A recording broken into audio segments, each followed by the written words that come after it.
Ok l'équipe, j'espère que vous allez bien, moi ça va et je suis particulièrement content de vous retrouver dans cette vidéo parce qu'on va vous régaler avec Speedboard. De 1, ça va être l'unboxing le plus gigantesque de toute l'histoire de la chaîne. 19 fingerboards, c'est ça que je vais vous présenter. 19 fingerboards complets qu'on va regarder et tester. Ce projet, je suis particulièrement content de vous le présenter parce que j'y ai participé. Je vous explique tout ça après. Et deuxièmement, vous avez un petit peu kiffé, je pense. C'est aussi le plus gros giveaway de toute l'histoire de la chaîne parce que je vais vous faire gagner 4 fingerboards dans cette vidéo. Et ça se passe où? Tu connais déjà, ça se passe ici. Tu veux savoir comment participer? C'est tout simple. Tu regardes la vidéo. C'est parti!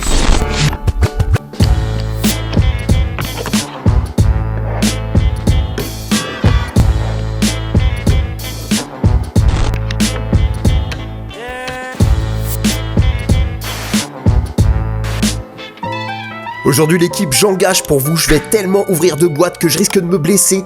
Personne m'avait dit que youtubeur c'était une activité à haut risque. J'ai pas signé pour ça, moi à la base je faisais des tutos tricks et voilà que maintenant j'ouvre des conteneurs de fingerboard. Regardez-moi ça, 19 fingerboard, vous êtes complètement zinzin chez Speedboard. Un gros merci à vous. Ils nous ont préparé un tas de nouveautés. Aujourd'hui, nous on va parler de la nouvelle board old school, mais ils ont aussi sorti des nouveaux modèles de roues. D'ailleurs, à l'heure où je tourne cette vidéo, certains sont déjà sold out. Dans cette vidéo, nous on va ouvrir toutes ces boîtes, on a absolument tous les modèles. Alors qu'est-ce que c'est que ce fingerboard? C'est avant tout une lettre d'amour au skateboard des années 80, Vision, Powell ou encore Santa Cruz. La fin des années 80 et le début des années 90 ont marqué un autre tournant. Il y a eu à ce moment-là beaucoup de changements du shape notamment, qui avait été modernisé avec la naissance du street. Avant ça, la norme, c'était ce type de shape cruiser, principalement taillé pour la verte. Alors dans cette jolie boîte, qu'est-ce qu'on a déjà? Le maintenant traditionnel attache porte-clés de Speedboard pour plus perdre ta board. Un grip prédécoupé, et petite nouveauté, il est maintenant gravé au laser, c'est très stylé. Des stickers, notamment cette planche à l'échelle de la board pour la personnaliser ou pour custom tes obstacles. L'indispensable outil pour régler ton setup, évidemment. Et bien sûr, la board complète, prête à être utilisée. Je vous l'ai dit dans l'intro, j'ai participé à ce projet et c'était très cool. Speedboard m'a invité à en être le bêta-testeur. On a testé plusieurs shapes différents, d'abord pour définir le type de cruiser, puis on est passé au test de performance en poussant les recherches au maximum, notamment en testant plusieurs associations de roues et de trucks. Parce que bien sûr, la board seule ne fait pas tout et chaque élément va directement impacter les performances d'un setup. Que ce soit dans la longueur de la wheelbase, la hauteur du kick ou le poids, il y a beaucoup de choses à prendre en compte et l'idée ici, c'est de vous préparer un combo qui claque dès la sortie de boîte. La board est en érable, fabriquée à la main. Ici, on peut le voir, le shape est en deep concave. Des roues en uréthane 70, ce qui veut dire, si je traduis, bien soft, des vrais bushings et même des pivot cups, la visserie nylon évidemment. Moi, c'est ce que j'appelle un setup carré. Une fois sorti de la boîte, il nous reste plus qu'à coller le grip. Donc c'est ce qu'on va faire. Et après, on va la régler. On va régler la board selon nos préférences. Très bonne accroche du grip. Ici, on voit qu'il y a un peu d'espace au niveau des roues parce que la board n'est pas complètement réglée. Pour ça, il suffit de la resserrer un peu comme ça. Évidemment, petit test à cœur.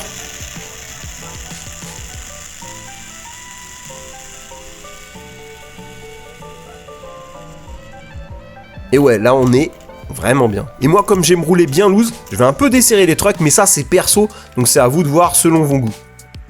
Et voilà, maintenant vous êtes prêts à rider, c'est juste aussi simple que ça. Bon, évidemment, avant de tester, va falloir déballer l'équipe, hein. C'est parti, on commence avec ce modèle complètement au hasard, hein. Ça sera la bouteille de lait, bien sûr. Vous allez voir que les designs sont très variés, il y a des artworks marrants comme celui-là, mais il y a aussi plein d'autres styles. Et détail hyper cool, c'est que certaines boards ont aussi un dos personnalisé. Là, justement, on part sur un artwork qui a rien à voir. Et j'avais oublié de le préciser, mais l'impression, c'est du real wear, exactement comme sur un vrai skateboard.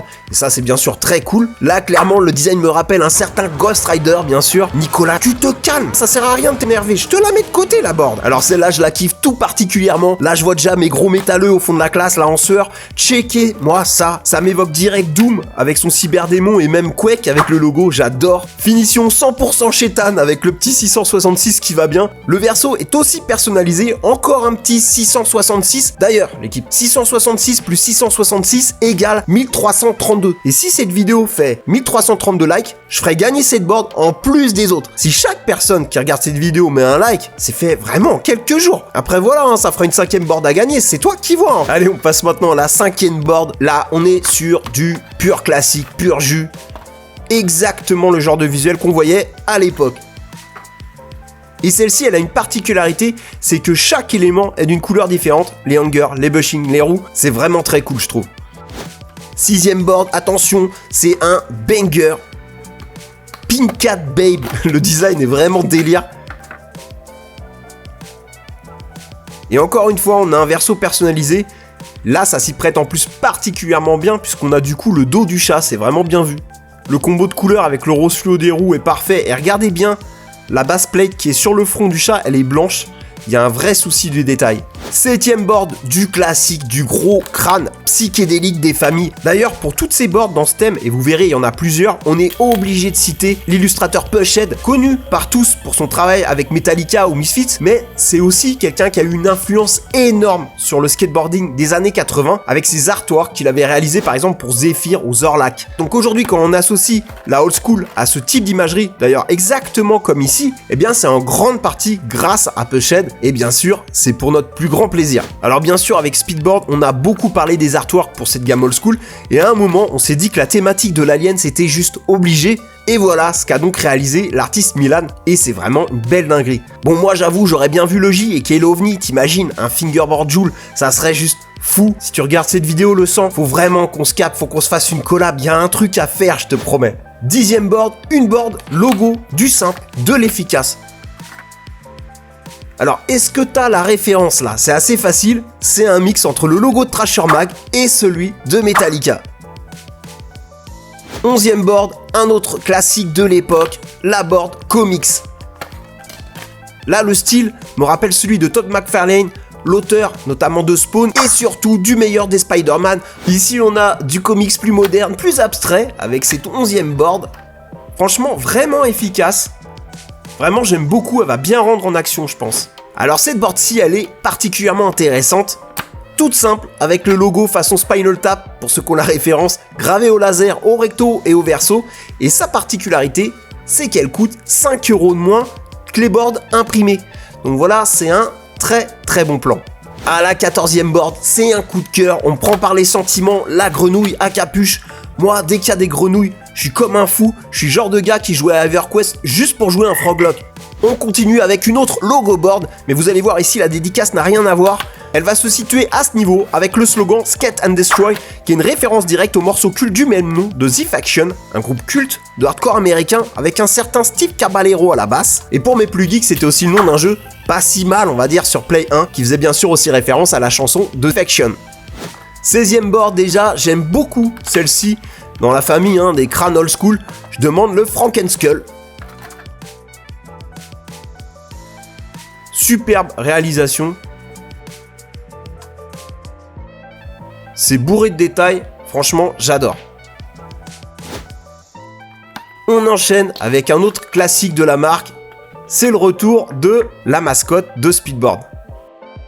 Pour les plus sauvages d'entre vous, voici la panthère rose.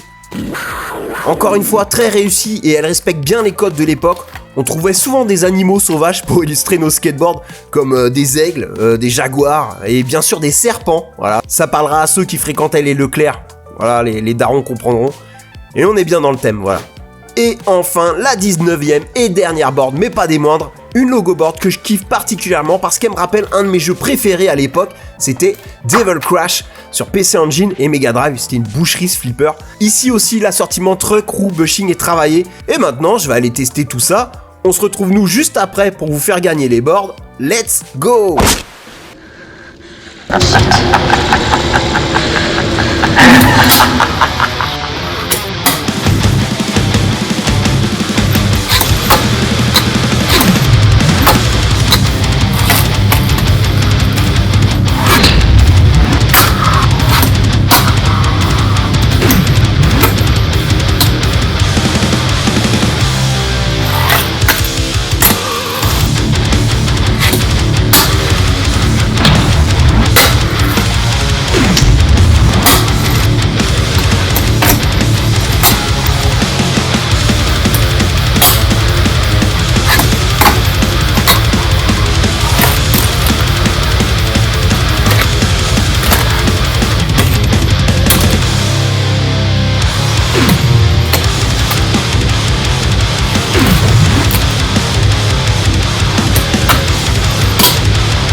C'est parti pour le verdict. Première chose qui ressort immédiatement, c'est la qualité du feeling. L'association des roues en uréthane souple, les bushings soft et les pivot cup, ça donne quelque chose de super smooth, fluide et agréable.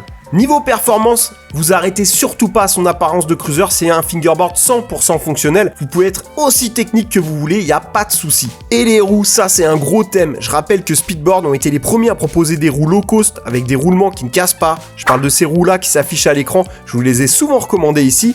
Maintenant, dans ce set old school, ils nous proposent un nouveau modèle en uréthane cette fois, grippy juste comme il faut, avec des roulements qui ne cassent pas et un shape polyvalent. Pour moi, c'est la cerise sur le gâteau. Cette nouvelle gamme, c'est la démonstration qu'on n'a pas besoin de vider le compte en banque pour avoir un produit original et qualitatif. Le fingerboard, mais le bon pour tous, c'est ça qu'on veut ici. Et pour ça, un gros bravo à Speedboard. Et voici l'heure tant attendue du giveaway. Dans cette vidéo, il y a 4 fingerboards à gagner. 3 ici pour mes abonnés, pour ma communauté. Tu connais déjà pour participer, c'est hyper simple. Tu likes, tu t'abonnes pour donner de la force et tu me lâches ton plus beau commentaire.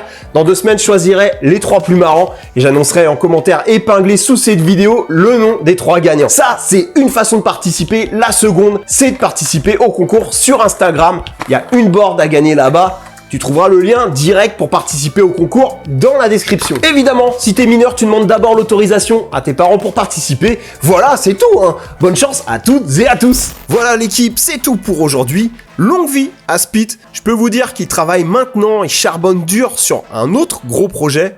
Et bien sûr, on en parlera ici. En attendant, portez-vous bien et à bientôt.